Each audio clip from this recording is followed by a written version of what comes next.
I'm CK.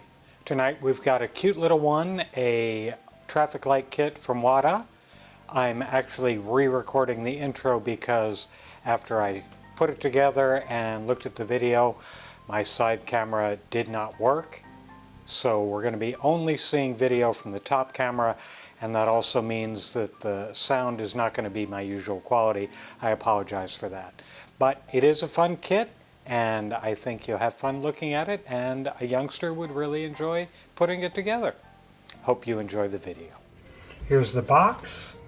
Like other Whadda kits I've built, Whadda's out of Belgium, and you can slide the sleeve off and you have a generic box, which is nice. They can use it for a lot of stuff. So it looks like we've got, here's a picture of the front, LEDs, solder level 3,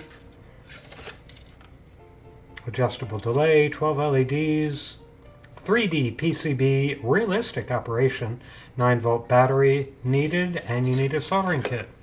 And here's a list of the parts, and then there's a manual online if you want to look at that. The paper that they include in the box usually is sufficient to do these. This doesn't have a pull tab. The other ones have had a pull tab. This just has a fold. So let's pull out the piece of paper first and see what it says. Looks like the others, which is good. Okay, how to put the resistors on, diodes, capacitors, switches, trimmer, IC socket. I'll have to see what chip that is. Transistors, electrolytics, trimmers. Oh, that's probably for the speed they were talking about. Battery holder, and the LEDs. Interesting, this does not have a schematic. The previous two I built had schematics. It's probably in the online documentation, but I'm probably not going to go look that up. I'm too lazy. Oops. But one thing I'm not too lazy to do is drop a circuit board on the floor. That's the second kit in a row I've done that with. So here's the circuit board. Here's the front of it. LEDs, resistors, no values on the board, so you do have to have a build guide or something like it. But there's a bunch of diodes here. And here's the speed trimmer pot. And the chip, again, I haven't seen what it is yet. Get a parts tray.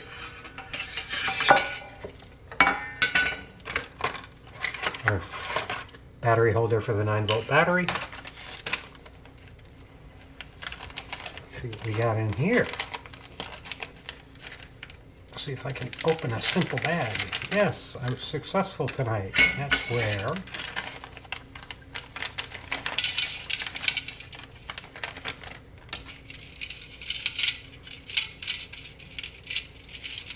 Now they do this in, they must do it in an automated fashion, but it's very convenient. Let me double check the parts list. Yep. The resistors are laid out in the order of how you're going to install them, so those are 2.2Ks. And here's another 0 ohm. In other words, it's just a jumper. I don't know why they don't just use a jumper. I would, quite frankly, if they ever look at this, which they probably won't, to be more realistic, I wouldn't do these 0 ohm jumper type resistors. I would actually use a jumper made of resistor leads, because that's what you're going to find most often in kits or assembly that needs a jumper. You just take a resistor lead or a diode lead and jump the two holes, but that's just me. Then there's a whole bunch of diodes. Oh, there's the chip socket. What chip is this? This is a CD4017BE. I'll look that up in a minute. Transistors, electrolytic caps. Here's a little knob that'll go into the trimmer once we put it on the board, so we can turn to make the lights go faster or slower. Now, as you can see, except for all the resistors and diodes, there's not a whole lot here, but I'm sure it'll be fun to put together. And I'll get the soldering iron heated up, and we'll get this thing on. Yeah, this was what I thought it was. This is a decade counter. It's going to be doing the timing instead of using something like a 555 or another type of circuit. Possibly because there are so many lights involved. In fact, very probably because of that. So let's come over here. The solder pad ready. Again, I made this to suit my needs from some high temperature silicon fluid 2-part kit that I got from Amazon. If you want something like this, look at my video and you can see how to do it yourself. Took about 45 minutes. Not bad. So we'll do all the resistors first. Should be 4 2K2s, and there are 4 2K2s. Let's start off by doing one of them to see how the board acts. In other words, I'm looking at a couple of things. I'm looking to see how far I have to bend the leads to match the holes on the board well. And it looks like in this case, leave about 1.5 millimeters on each side. You don't have to have the leads all the way up against the body. Now we'll check the quality of the board. It's not a high quality board. It's certainly not through-hole plated. It's just surface traced. But took solder pretty well. The holes are again pretty big. It's unusual that they're that big. So that's one resistor. Not much to talk about with the other 10 or so, 12 or so. So I will go into fast motion, replay, and mute the commentary because it's resistor time.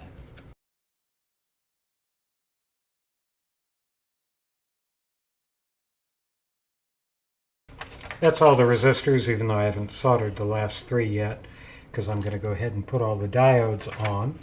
And the diodes all go here, here, here, here. And you can see the heavier outline.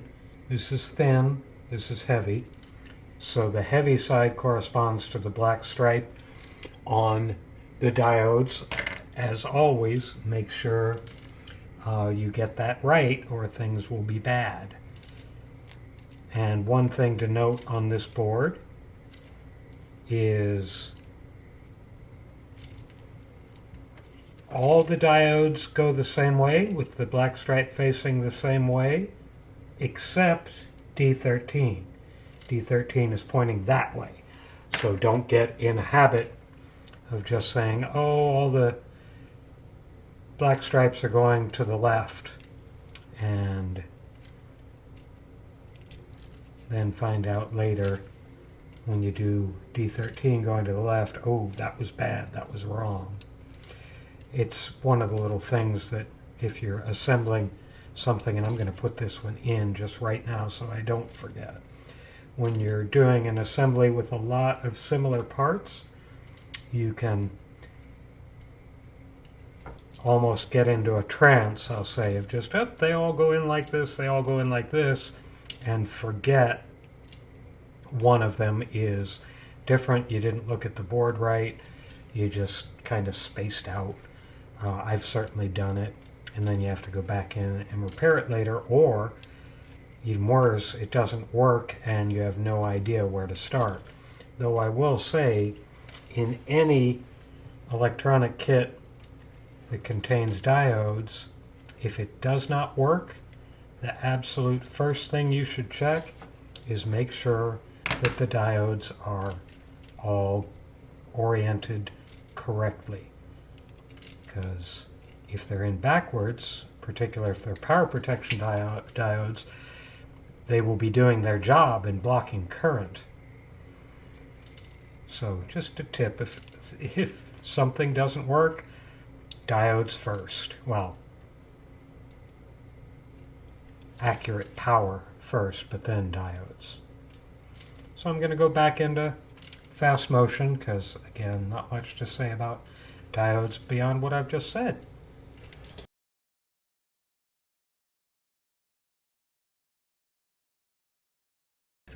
All the diodes on, and as you can see, the black stripe just lines up all the way along, except for that one.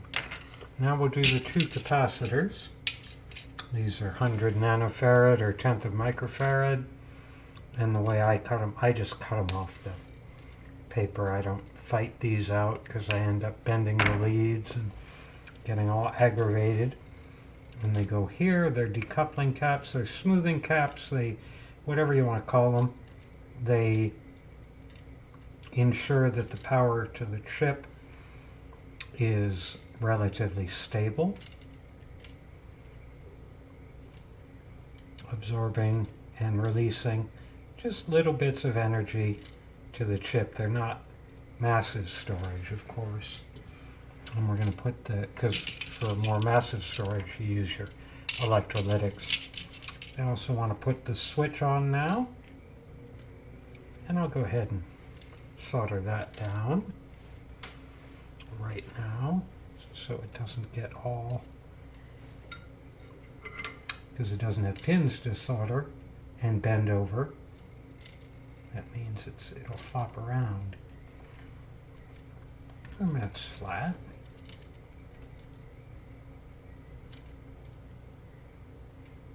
And while I'm on this side of the board, may as well do these caps.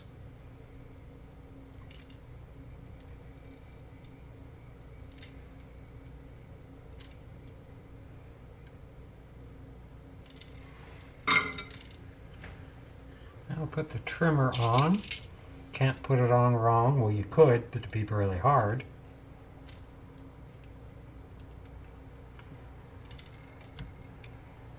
It's a variable resistor that will set the time for the changing of the lights.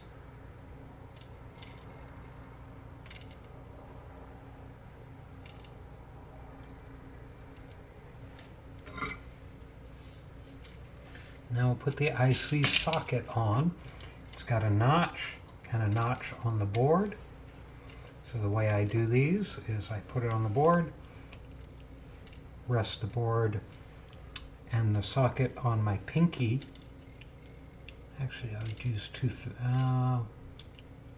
it's a little heavy weighted on one side, so I just use my pinky and I will solder one leg and pick it up and look, and as you can see, the socket is all tilted. It's raised up off the board. I didn't care.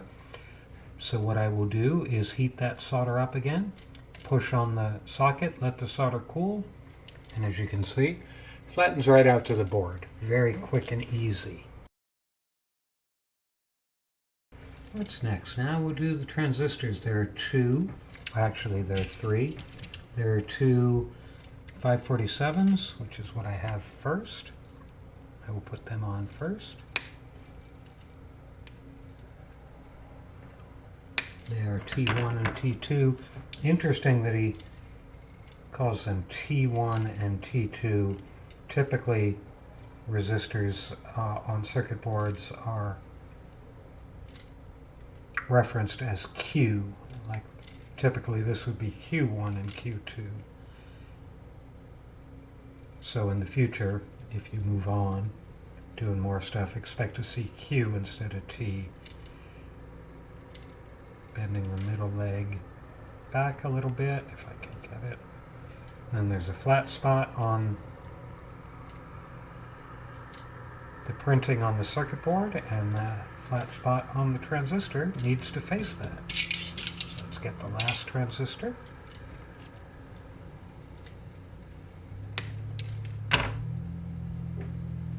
This is a 557 instead of a 547. I'm not going to trim those leads, not quite yet. I'll wait for another couple. Now we'll do the electrolytics, and what do we have? We have 47 microfarad, another 47 microfarad, and a 100 microfarad. Let's put the 100 in first. That would be at C5. These have clear indications of where the long lead, the positive lead, goes. There's a plus sign by the hole that takes the positive lead. No, he wants me to put the IC in. I'm not going to put the IC in yet. I'm going to put the IC in last, because just for a little bit of safety. So the next thing, so we'll skip over that and we'll come back to it. Always a challenge when you skip over something to actually come back to it later, because sometimes you forget. What kind of size screws are these? These are cross tips. I don't even know where the power goes.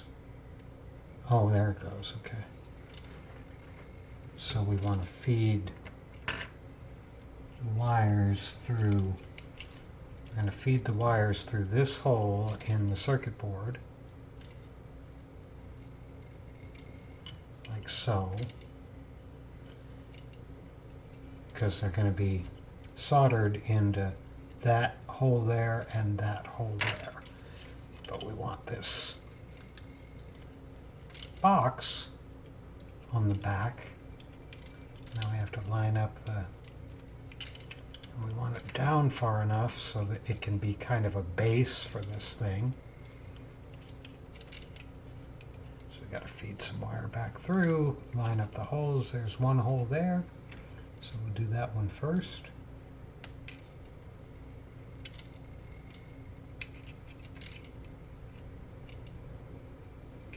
Often the mechanical assembly of an electronic kit is the hardest part.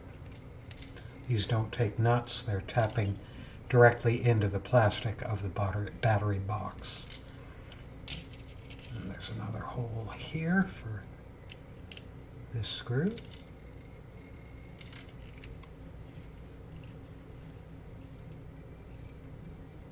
Okay, I erred there, as you can see, because I can't actually solder. I was thinking I usually work on boards that you can solder on either side of the board because they're through-hole plated, but this is not. So I'm going to go back and put this wire in here, solder it down. The red wire goes to the hole marked with the plus sign. Now I can go ahead and finish screwing this down.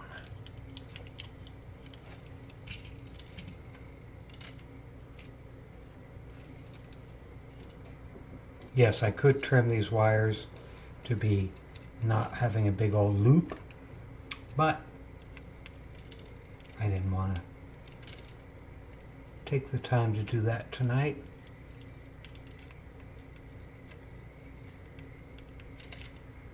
Just tighten those down and then kind of put it to the side like so, just cause. Now we'll do the LEDs, and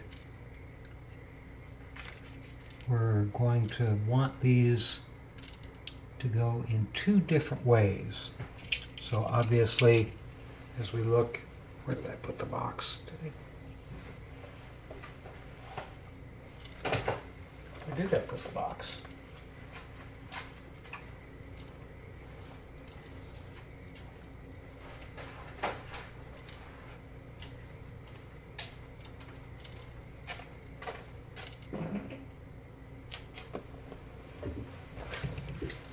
We're going to want the red LEDs on top, yellow in the middle, green on the bottom, like a typical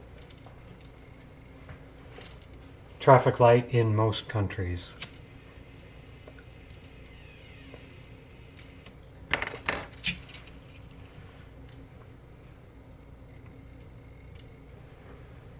And this is a four-way. So, one thing on these symbols here, they don't have a plus sign. For the positive lead, what they have is they have a shaded area and a flat side to show you where the negative lead goes. Because what we want to do for the side ones is we want to bend it out kind of like that.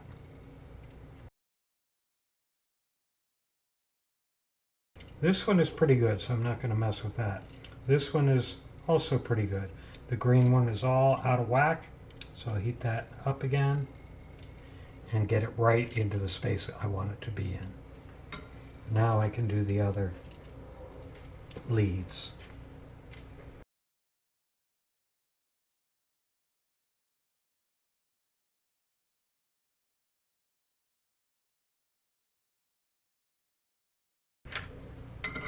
Okay, let me trim these leads off. And there we are. That's the way it looks. Let me put the IC socket, IC in its socket. I'm going to bend the legs in a little bit on the side of my workbench so they fit the holes in the socket, and make sure the notch in the IC is on the same end as the notch on the socket and the circuit board. And there we go, all together. Okay, so we'll put a battery in this thing. I grabbed a 9 volt out of the battery closet. Let's see, I think the switch is in the off position. I'm going to make that assumption. Clip that in there, push the battery in, get this wire out of the way for a second. Well, let me turn this overhead, this light off. Turn it on. Okay, we've got red and green. Green on the back is kind of not. I think the resistors that are limiting current are not great. Going to yellow, going to red, and this is still red. Oh, and then it flicks to green. Wow, that took a while. That's not very much fun. Let's see what it does here. This should go yellow here in a second. Or a minute. There we go, there's yellow. Now it'll go red, red, and then these will go green eventually.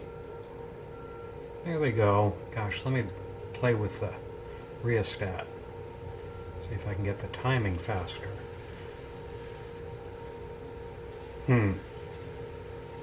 That timing looks actually slower.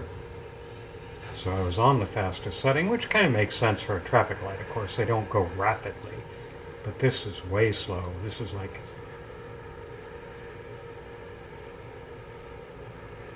Oh, come on. Okay, I'm going to turn it back down again. There we go. Yellow to red. All 4 are red. And finally, that goes green.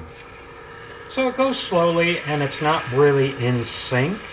It's not operating necessarily exactly like a traffic light would work, though again, once you go yellow and once you go red, it usually takes a little while for the other one to go green, just to prevent people who went through the light too late. So I'll accept that. So that's the way it works. You can have that in the corner of your room, on your nightstand or whatever, doing that all night long. So, pretty straightforward kit. A lot of good soldering practice. Some playing with the decade counter chip, which is actually changing this. I think the schematic is on their website. I apologize, I didn't look. I don't know whether it's a level 3. This is comparable to the level 2 I did the other day, which, again, link in the description. But it's a good kit. I think somebody will have some amount of fun with this. A beginner will, because it does in the end work. So I can recommend this. Hope you enjoyed the video.